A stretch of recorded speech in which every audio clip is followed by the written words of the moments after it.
ആ ലെറ്റർ അവൻ തുറന്നു വായിച്ചു കൊണ്ടേയിരിക്കുകയാണ്. അതിലെ ഓരോ വരികളും അവൻ്റെ മനസ്സിനെ മുറിവേൽപ്പിക്കുകയാണ് ചെയ്തത്. അവൻ വർഷങ്ങളായിട്ട് മറക്കാൻ വേണ്ടി ശ്രമിക്കുന്ന ഓരോ കാര്യങ്ങളും ഇപ്പോൾ കുത്തിപ്പൊക്കി വരികയാണ്. മറ്റാരുമല്ല ആ ലെറ്റർ അയച്ചത്, നമ്മുടെ ശ്രുതിയുടെ അച്ഛൻ തന്നെയാണ്. നകുലിനെ ഭയപ്പെടുത്താൻ വേണ്ടിയിട്ടായിരുന്നു അതിലെ ഓരോ വരികളും. അവൻ അതൊന്നും കണ്ട് ഭയപ്പെടുന്ന ഒരാളല്ല. പക്ഷേ അവന് അയാളോടുള്ള ദേഷ്യവും പകയും ഒക്കെ വർദ്ധിച്ചു വരുന്നു. കാരണം അവൻ വിചാരിച്ചത് അയാൾക്ക് അവനെ നോക്കാൻ കഴിയാഞ്ഞിട്ട് പുറത്താക്കിയതാണെന്നാണ്. പക്ഷേ ഇപ്പോൾ അതിനുള്ളിൽ എന്തൊക്കെയോ ഒളിഞ്ഞു കിടക്കുന്നുണ്ടെന്ന് നകുലിനൊരു സംശയം. അതുകൊണ്ട് തന്നെ ഇനി ഒരു കാരണവശാലും ശ്രുതിയെ വിട്ടുകളയാൻ പാടില്ല. കാരണം ഇയാളുടെ എല്ലാ കൊള്ളരുതായ്മയും കണ്ടുപിടിക്കാനുള്ള ഒരു കച്ചിത്തുരുമ്പ് കൂടിയാണ് ശ്രുതി. അങ്ങനെ അവൻ അവൻ്റെ തീരുമാനം മാറ്റിയിരിക്കുന്നു. ഇനി ശ്രുതിയുമായിട്ട് ഒന്നുചേരാൻ വേണ്ടി തന്നെ അവൻ ശ്രമിക്കുന്നു. അവൻ ഈ ലെറ്ററിലുള്ള എല്ലാ സന്ദേശങ്ങളും അവൻ്റെ മദറിനോട് സംസാരിച്ചു. അവൻ മദറിനോട് ഒന്നും ഒളിച്ചു വെച്ചില്ല. ഇപ്പോൾ തനിക്ക് ശ്രുതിയെ ഇഷ്ടമാണെന്നും അവളെ വിവാഹം കഴിക്കാൻ ആഗ്രഹിക്കുന്നുമെന്നും നകുൽ മദറിനോട് പറഞ്ഞു. ആ ലെറ്ററിൽ ഉണ്ടായത് ഇനി ഒരിക്കലും ശ്രുതിയുമായി അവനൊരു ബന്ധമുണ്ടാവരുതെന്നും അതുപോലെ തന്നെ അവളെ കാണാനോ സംസാരിക്കാനോ പാടില്ല എന്നും കൂടെയാണ് ശ്രുതിയുടെ അച്ഛൻ അതിൽ എഴുതി പിടിപ്പിച്ചിരിക്കുന്നത്. മാത്രമല്ല, ഇനി എപ്പോഴെങ്കിലും ശ്രുതിയെ എന്തെങ്കിലും പറഞ്ഞ് ശല്യപ്പെടുത്തിയാൽ അയാൾ ഇതുപോലെയായിരിക്കില്ല പെരുമാറുക. മുന്നേ നിനക്ക് കിട്ടിയ അനുഭവം നിനക്കറിയാമല്ലോ, അതുകൊണ്ട് അത് മറക്കാതെ നീ മനസ്സിൽ സൂക്ഷിച്ചു വച്ചോളൂ എന്നൊക്കെയായിരുന്നു ആ ലെറ്ററിലുണ്ടായത്. മദർ എല്ലാവർക്കും ഒരു നല്ല ഉപദേശം കൊടുക്കുന്ന ആളാണല്ലോ. പക്ഷേ നകുലിനോട് പറഞ്ഞതും, ഇയാൾ ഇത്രയൊക്കെ നിന്നോട് ചെയ്യുന്നുണ്ടെങ്കിൽ നീ അതിന് തീർച്ചയായിട്ടും പകരം വീട്ടണം മോനെ. പക്ഷേ അതൊരിക്കലും ഒരു പെണ്ണിൻ്റെ ജീവിതം തീർത്തിട്ടാവരുത്. അത്രയേ ഈ അമ്മയ്ക്ക് പറയാനുള്ളൂ. നകുൽ പറഞ്ഞു, ഇല്ല അമ്മേ, ഒരിക്കലും ഞാൻ ആ ഒരു കുട്ടിയുടെ ജീവിതം തീർത്തിട്ട് അതായത് ജീവിതം വെച്ചിട്ട് കളിക്കുകയില്ല. കാരണം ഒരു പെണ്ണിൻ്റെ മനസ്സ് എനിക്ക് മനസ്സിലാക്കാൻ കഴിയുന്നതേ ഉള്ളൂ. പക്ഷേ അയാളുടെ കള്ളക്കളികൾ പുറത്തു കൊണ്ടുവരാൻ വേണ്ടിയിട്ട് എനിക്ക് അവളെ വിവാഹം ചെയ്തേ പറ്റൂ. അത് ഒരിക്കലും ഇയാളുടെ സമ്മതത്തോടു കൂടെ നടക്കില്ല എന്ന് എനിക്ക് നന്നായിട്ടറിയാം. അതുകൊണ്ട് മദർ മുൻകൈയെടുത്ത് ഞങ്ങളുടെ വിവാഹം നടത്തിത്തരണം. അതുകൊണ്ട് തന്നെ ഞാൻ ശ്രുതിയോട് ഇന്ന് തന്നെ എൻ്റെ ഇഷ്ടം പറയാൻ പോകുകയാണ്. അങ്ങനെ നകുലിന് എല്ലാ തരത്തിലുള്ള ആശീർവാദങ്ങളും നൽകി മദർ അവനെ പിന്താങ്ങി. അങ്ങനെ പിറ്റേ ദിവസം രാവിലെ തന്നെ നകുൽ പെട്ടെന്ന് തന്നെ കോളേജിലെത്താൻ വേണ്ടി ശ്രമിച്ചു. കാരണം അവന് ശ്രുതിയോട് ഈ കാര്യങ്ങളൊക്കെ പറയണമല്ലോ.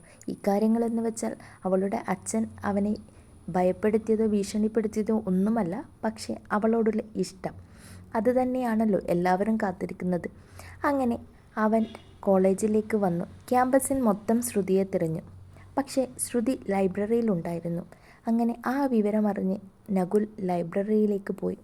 ശ്രുതിയെ കണ്ടപ്പോൾ അവന് പറയണോ വേണ്ടയോ എന്നുള്ളൊരു ചിന്തയായി.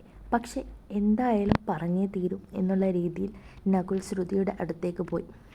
എന്നിട്ട് അവളുടെ മുന്നിൽ ഇരുന്നു. അവളോട് പറഞ്ഞു, എടോ, താൻ എന്നോട് ഇഷ്ടം പറഞ്ഞപ്പോഴൊക്കെ ഞാൻ ഒഴിഞ്ഞു മാറിയിട്ടേ ഉള്ളൂ. അതിന് കാരണം മറ്റൊന്നുമല്ല. ഞാനൊരു അനാഥനാണ്. എനിക്ക് ആരുമില്ല. അച്ഛനും അമ്മയും ചെറുപ്പത്തിലേ മരിച്ചു. അതിനുശേഷം എന്നെ വളർത്തിയതൊക്കെ ഒരു മദറാണ്. അതൊക്കെ തനിക്കറിയാമെന്ന് ഞാൻ വിചാരിക്കുന്നു. എനിക്ക് തന്നെ മറക്കാൻ കഴിയുന്നില്ല. തന്നെ നിന്ന് അകലുമ്പോൾ എനിക്ക് എന്തൊക്കെയോ ഒരു നോവുണ്ടാകുന്നു. അതുകൊണ്ട് തന്നെ എനിക്ക് തന്നെ വിവാഹം കഴിച്ചാൽ കൊള്ളാമെന്നുണ്ട്. പക്ഷേ എനിക്ക് കൂടുതൽ പ്രേമിച്ച് നടക്കാനൊന്നും പറ്റില്ല. അത്തരത്തിലുള്ള നേരം പോക്കുകൾക്കൊന്നും എനിക്ക് സമയമില്ല. തനിക്കറിയാമല്ലോ എൻ്റെ ഏകദേശം ഒരു ക്യാരക്ടറൊക്കെ. തനിക്കെന്നെ വിവാഹം കഴിക്കാൻ സമ്മതമാണോ? തൻ്റെ വീട്ടുകാർ അതിന് സമ്മതിക്കുമെന്ന് എനിക്ക് തോന്നുന്നില്ല. കാരണം ആരും ഒരു അനാഥനെ കല്യാണം കഴിക്കാൻ സമ്മതിക്കില്ല എന്ന് എനിക്ക് നന്നായിട്ട് ഉറപ്പുണ്ട്. തനിക്ക് ഓക്കെ ആണെങ്കിൽ, തനിക്ക് അതിനുള്ള ധൈര്യമുണ്ടെങ്കിൽ നമുക്ക് രജിസ്റ്റർ മാരേജ് ചെയ്യാം. നമ്മൾ ഒറ്റയ്ക്കല്ല, എൻ്റെ ഓർഫനേജിലെ എല്ലാവരും എൻ്റെ കൂടെ തന്നെയുണ്ട്. തനിക്ക് സമ്മതമാണോ? നകുലിൻ്റെ ഈ വാക്കുകൾ കേട്ടതും ശ്രുതിക്ക് എന്താണ് ഉത്തരം നൽകേണ്ടതെന്ന് അറിയില്ല. കാരണം അവൾ ഒരുപാട് കേൾക്കാൻ കൊതിച്ച കാര്യമാണ് നകുൽ ഇപ്പോൾ പെട്ടെന്ന് തന്നെ വന്ന് പറയുന്നത്. പക്ഷേ അവൾ പെട്ടെന്നൊരു വിവാഹത്തെക്കുറിച്ചൊന്നും ചിന്തിച്ചിട്ടുണ്ടായിരുന്നില്ല. അവൾക്ക് അല്പമൊക്കെ പ്രേമിച്ച് നടക്കാനുള്ള കൊതിയൊക്കെ ഉണ്ടായിരുന്നു. പക്ഷേ നകുലല്ലേ ആള്. പെട്ടെന്ന് സമ്മതം അല്ല എന്ന് പറഞ്ഞിട്ട് ഉണ്ടെങ്കിൽ ചിലപ്പോൾ അവൻ ഇതിൽ നിന്ന് പിന്മാറിയാലോ എന്നുള്ളൊരു ചിന്ത ശ്രുതിയെ ഒന്ന് അലട്ടി. അവൾ ഒരല്പസമയം ആലോചിച്ചതിന് ശേഷം നകുലിനോട് പറഞ്ഞു, എനിക്ക് സമ്മതമാണ്. എനിക്ക് നകുലിനെ വിവാഹം കഴിച്ച് കൂടെ താമസിക്കാൻ സമ്മതമാണ്. നകുലും സത്യത്തിൽ ആശ്ചര്യപ്പെട്ടു. കാരണം ശ്രുതിയുടെ അടുത്ത് നിന്ന് ഇത്രയും പെട്ടെന്നൊരു ഉത്തരമുണ്ടാകുമെന്ന് അവൻ കരുതിയില്ല. കാരണം മറ്റൊന്നുമല്ല, അവൻ പറഞ്ഞല്ലോ പെട്ടെന്ന് തന്നെ വിവാഹം കഴിക്കണമെന്ന്. അതുകൊണ്ട് മാത്രമാണ് അവൻ അങ്ങനെ ചിന്തിച്ചത്. പിന്നെ കാര്യങ്ങളൊക്കെ പെട്ടെന്നായിരുന്നു. പക്ഷേ ശ്രുതി പിന്നീട് അറിഞ്ഞു ശ്രുതിയുടെ അച്ഛൻ്റെ ബോഡി ഗാർഡ് ആ കോളേജിൽ തന്നെയുണ്ടെന്ന്. അപ്പോൾ നകുലിനോട് ആ കാര്യങ്ങളൊക്കെ ശ്രുതി പറഞ്ഞു. അയാൾ അറിയാതെ വേണം നമ്മുടെ എല്ലാ നീക്കങ്ങളും. വിവാഹം കഴിഞ്ഞതിന് ശേഷം ഞാൻ പതിയെ വീട്ടിൽ അറിയിച്ചോളാം. അവർ ഉൾക്കൊള്ളുകയോ അല്ലാതെയോ ചെയ്യട്ടെ, എനിക്കതൊരു വിഷയമല്ല. നകുൽ ജോലിക്ക് പോകുന്ന ഒരാളായതുകൊണ്ട് തന്നെ അത്യാവശ്യം പോക്കറ്റ് മണിയൊക്കെ അവൻ്റെ കയ്യിലുണ്ടല്ലോ.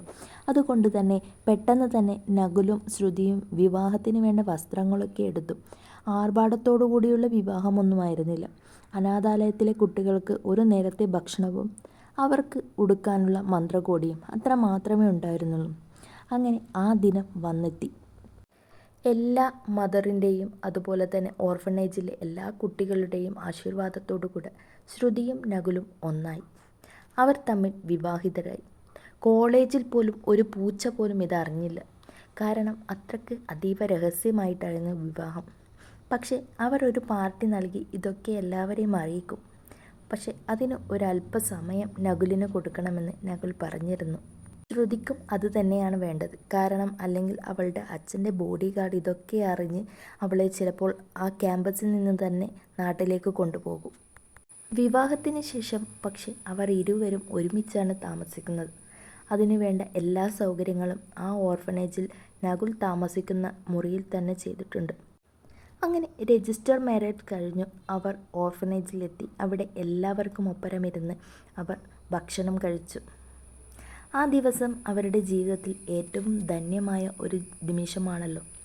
ആ ഒരു ദിവസം അവർക്ക് ഏറ്റവും വിലപ്പെട്ടതാണ്. അതുകൊണ്ട് തന്നെ ആരും അവരുടെ സ്വകാര്യതയിൽ കൈകടത്താൻ നിന്നില്ല. അവരുടെ മിതമായ ചടങ്ങുകളൊക്കെ കഴിഞ്ഞ് അവരോട് റൂമിലേക്ക് പറഞ്ഞു വിട്ടു. മദർ അവരുടെ ഫസ്റ്റ് നൈറ്റിന് വേണ്ട എല്ലാ സൗകര്യങ്ങളും ഒരുക്കി കൊടുത്തു. കാരണം ആ അമ്മയുടെ മകൻ തന്നെയാണ് അത്. അതിന് ഒരു കുറവും വരരുതെന്ന് അവർ ആഗ്രഹിച്ചു. എല്ലാ ചിട്ടയോടുകൂടെ അവരുടെ ഫസ്റ്റ് നൈറ്റ് ആവുകയാണ്. ഇന്ന് ഇവിടെ അവസാനിക്കുകയാണ്. കഥയുടെ ബാക്കി ഭാഗം വരും ദിവസങ്ങളിൽ ഉണ്ടാകും. ഇനി വരുന്ന കഥാമുഹൂർത്തങ്ങൾ വളരെ രസകരമായിരിക്കും. കാരണം ശ്രുതിയുടെ അച്ഛനോടുള്ള പകയും അതുപോലെ തന്നെ അവരുടെ റൊമാൻറ്റിക് രംഗങ്ങളും ഒക്കെയായിരിക്കും. അപ്പോൾ എല്ലാവരും തുടർന്ന് കാണുക.